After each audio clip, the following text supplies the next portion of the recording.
Welcome to the CiT Network. This week we are sitting down with a very special guest, something that shouldn't really exist, a boomer for Bernie. Welcome, Bobbie. Thank you very much, Curt. It's great to be here. Absolutely. Welcome to the CiT, Bobbie. And like I said, you're not supposed to exist. A boomer for Bernie. How's that to be? It's actually, to say inspired is a true understatement. The Trump presidency has lit a fire under me that I have never experienced before in my life. Really? I have never felt as passionate about a politician or any of our country's issues until the age of 61 and finding Bernie Sanders. So did you know about Bernie in 16?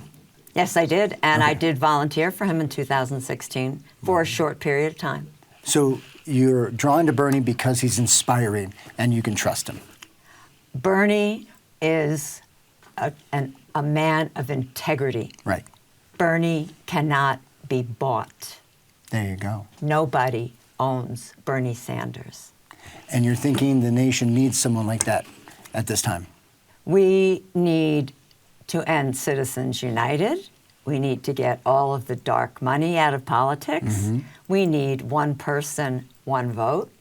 No more gerrymandering. No more rigging of voter machines. No more shadow apps. So before we get down that road too far, why don't we start at the beginning? Where did you come from? How did you grow up?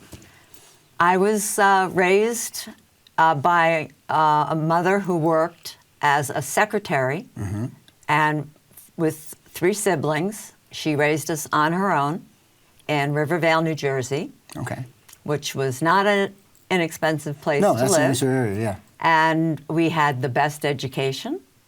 We had excellent dental care. We had excellent medical care. We wanted for nothing. We didn't have a lavish lifestyle, but we were comfortable. And things were plentiful. Society around you didn't feel strained? Not at all. Not at all. If anything, I would say that society around us seemed very motivated, and I would say maybe a little complacent. Oh, yeah. So coming out of the 60s into the 70s and 80s, you got your education, you went to your career, and that was that? My first? Yeah, well, your career, when you got out of school and all that. Okay, I became a legal secretary at the age of 25. Okay, in Miami, Florida, right? That was not my first job, It was for a criminal law firm in Hollywood, and that was at the time when there was still a lot of drug running, a lot. And these were the top criminal attorneys in South Florida, and they got paid in lots of cash. Anyway, that was my first job. And I worked at many law firms, but my best experience were 2. A criminal attorney in Fort Lauderdale who was the top DUI attorney and almost unbeatable, also insane. I then moved, it was a childhood dream, to Manhattan, and after being laughed out of a run-of-the-mill employment agency. Really? Because I was from Fort Lauderdale and had worked for ambulance chasers, as he said. He laughed me out, and I said, let's see. So as a executive legal attorney, or legal secretary, as an executive secretary, that brought you into a corporate world. Yes, very much so. So you saw how the business world controlled America, even in the 80s and 90s. Right? Yes, absolutely. Because when we first met, how somebody came in and started taking things away. What happened is I was working for a law firm in Miami, and everything was great. Good salary, benefits, etc. Then all of a sudden, they brought in a new office manager. A consultant. Fired a perfectly good office manager for no reason. Cut our benefits, tripled our workload, et cetera, et cetera. And I saw exactly where this was going. Right, less and less and less. Less and less. So that and was less. your first taste in your life of, wait a minute, people can take things away that I take for granted. Yes. Right. And you know what started it was the insurance companies slashing the bills. Right. Okay. So through the 90s into the 2000s, you started seeing some new changes in America, right? Oh, absolutely. And one of those I would call that greed, and more greed. Wow, absolutely. And who pushed that greed propaganda on us through the 80s, 90s, and into the 2000s? The media. The media did. Talk to me about that. The media. When I was working in Fort Lauderdale, and for the criminal attorney I spoke of, every morning I watched the Today Show. Mm-hmm. I enjoyed it. It was a news program. Then I noticed, slowly but surely, it wasn't overnight, they were bringing in more entertainment and taking away more and more national news, anything. And it became not a news program, but an entertainment program. And I stopped watching it. You saw a glitch in the matrix almost. A huge glitch. Right. And now if we expand that glitch into the 2020 media cycle, and especially during the presidential year, you see that propaganda out of control. That's putting it mildly. So how does it make you feel when the media unfairly tarnishes and goes directly after Bernie Sanders on BS stuff? Outrage is, I get a little carried away. My poor husband has to listen to it, and he could tell you, I am screaming at the TV. I am livid, I am furious, and I am also terrified. All at the same time. All at the same time. And how dare they treat this honorable man who has done nothing but try to help the working class Americans of this country for his entire political career. So the media has way too much influence on the American people. But I would say I see a little bit of that waning away right now. However, how did it get that way? How did the media get control like that? It happened over 30 years, what you were just talking about. Apparently, yes.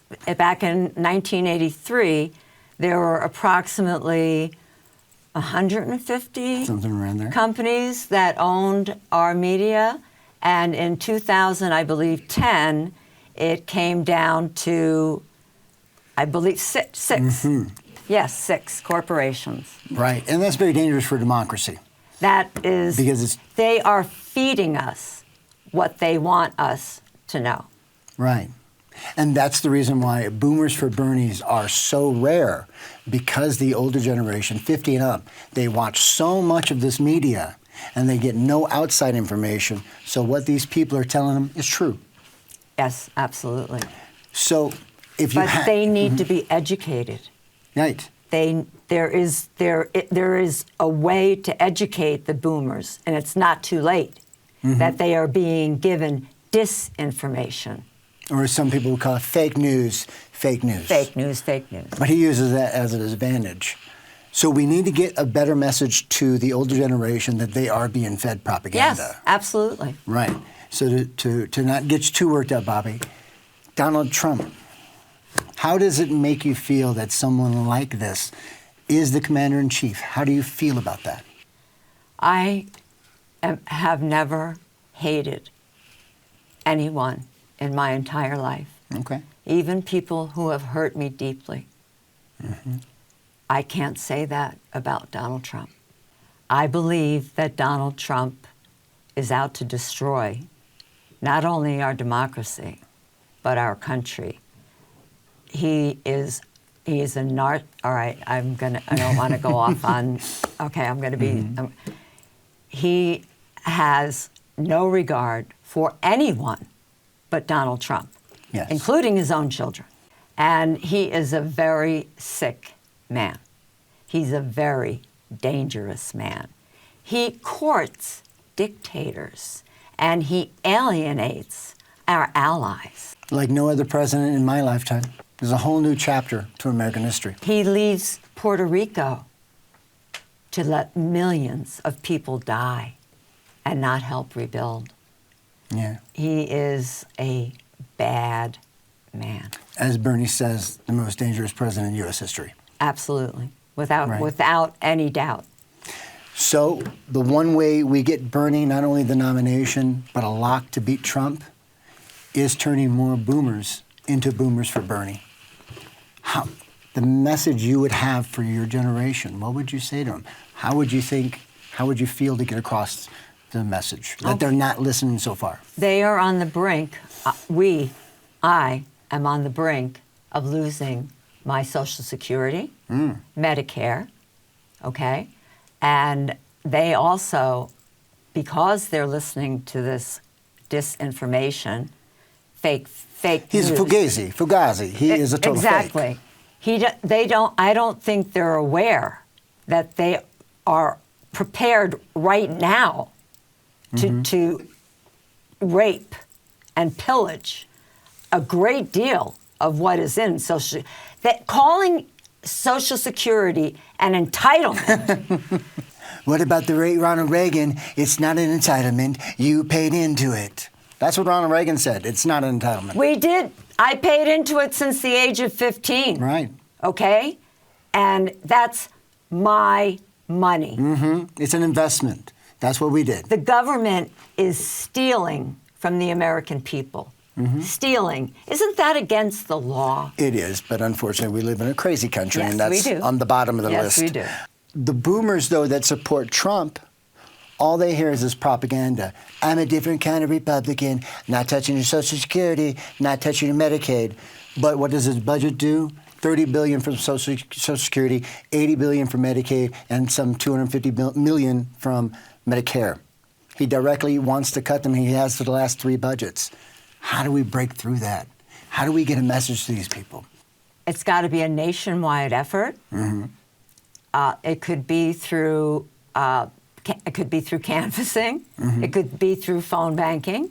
I believe that even ads could be purchased. There are wealthy people who are with us, who want to pay taxes. Yes. And I believe that they would support ads to educate these boomers. In fact, the heiress of Disney is joining a pact to kind of spread that message. I actually heard that. Thank you. Right. So there are some people out there on our side. Unfortunately, I fear there's too many people against our side with real power. With getting the message to the older generation, getting past that blockade of the media, what's the best way to do it? I don't think it's the internet. No. I think it's one-on-one. It's one-on-one. It's absolutely one-on-one. That's what Bernie talks about all the time. One-on-one communication. Exactly. He says the first number one is friends to friends or friends to family, either one. Then there's on the phone banking, talking to people, listening to people, really caring. Then actually going door to door. And asking people if they're willing to discuss their fears. What is bothering them? What do they want? Bernie does town halls, and I watch almost all of them. He's a master at getting people in front of a large group to open up about deeply personal issues. And that's why so many people are flocking to Bernie. And the same reason so many people flock to Trump is because of the economic destabilization of our nation over the last 30 to 40 years. However, wasn't it Trump who gave all of the tax breaks? What? No, my tax break didn't help my buddies. BS. 86.3% of that 1.5 trillion went to his buddies. He's a compulsive liar. He doesn't know when lies are truth. But the sad part is his followers, that they do not believe it. You can even play their tapes. So we're up against that type of an eggshell. That's armored eggshell. That's a tough one. So we're going to turn out the new vote, aren't we? Yes, That's what Bernie says. A political revolution needs what? It needs the largest turnout in American history. It needs an unprecedented amount of people. Taking to the streets is what I want. I want to the us in the streets by the millions, okay? We've got the millennials We've got the 30-year-olds. Sure do. We've got some of the 40-year-olds. And we've got a lot of boomers, a lot more boomers than people realize. Absolutely. And I would be happy to take to the streets. So before we get into the streets, I understand you wrote a letter to a one Nancy Pelosi. Would you like to share the start of that letter with us? I'd be happy to. Dear Speaker Pelosi, I am in receipt of your request for an urgent donation to the Democratic Party. Please be advised that after the 2020 election, I will be renouncing my membership with the Democratic Party after 40 years. I know several lifelong Democrats. My family is one of them.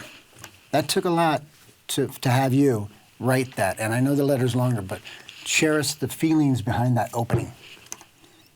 The feelings behind that opening is that I felt that her organization having the gall to solicit me for donations, that set me off. Okay. And then if you could ask my husband, I was up the stairs and I couldn't help myself and I had to get it out. I had to get it out. It's a strong letter. It's not abusive in any way. It uses no foul language. Stern and right to the point. I don't pull any punches.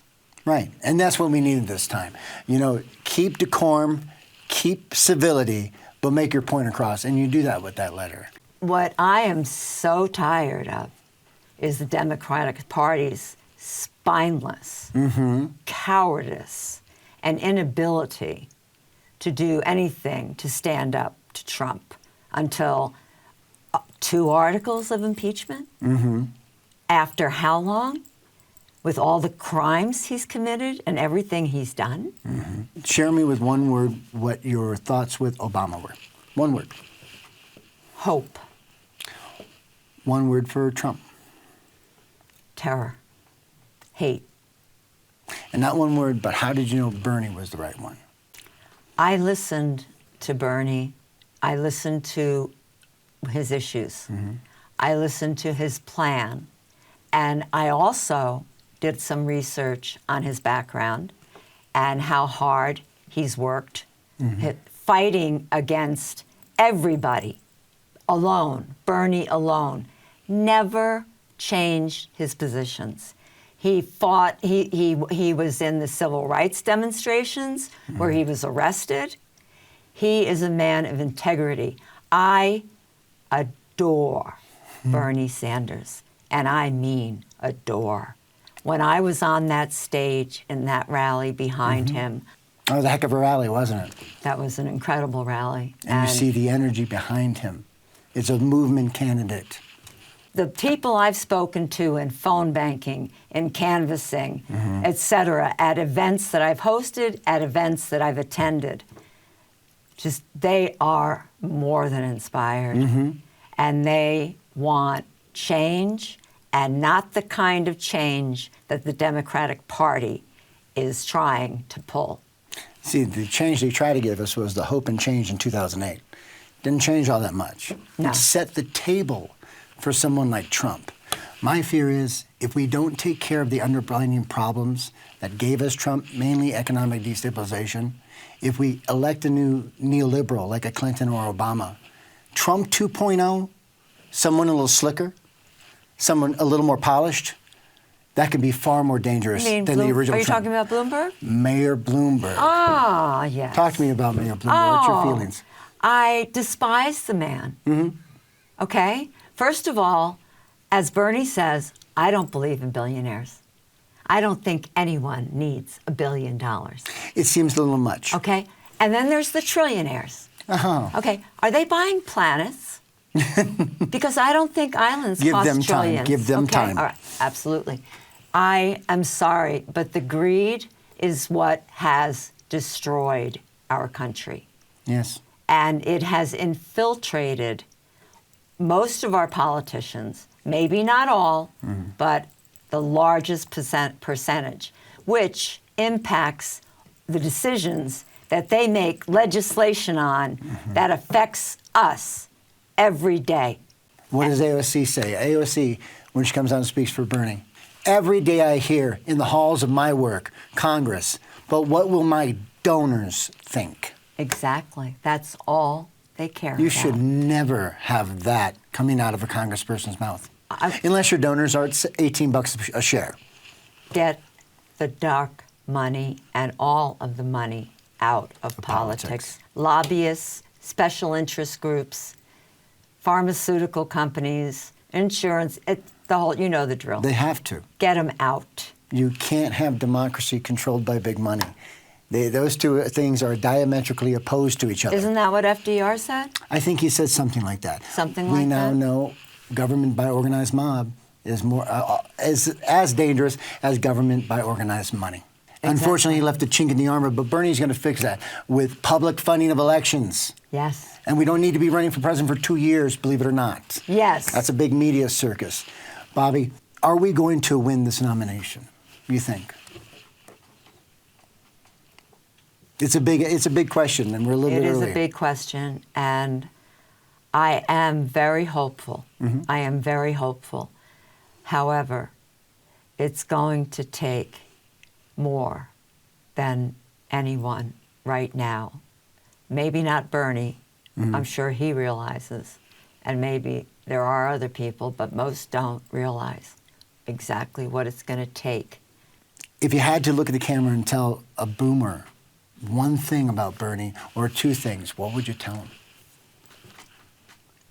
Bernie Sanders cannot be bought. Nobody owns Bernie. He will not make his decisions according to how much money somebody is going to pay him. Bernie Sanders has been working for his entire career for the working people of this country, for the downtrodden, for the poverty-stricken. And Bernie Sanders cares. Bernie Sanders may not be able to implement and enact all of his proposals, even in the term of his presidency, but it will be a fabulous start. And with that, it will create momentum. And people will start to realize that democratic socialism has been a part of this country, if not from the absolute beginning, at least from the 1930s. Yeah, absolutely. We are a democratic socialist country. We have public schools, roads, we have fire departments, policemen. Where do you think this money is coming from? Our Social Security, our Medicare, etc. Don't be afraid of change. This change will be for the good.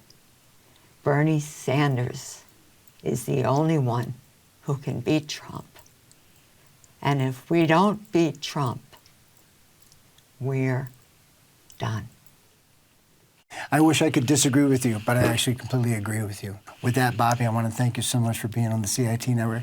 Thanks for watching the CiT Network this week. Don't forget to like, subscribe, and tell your friends all about us.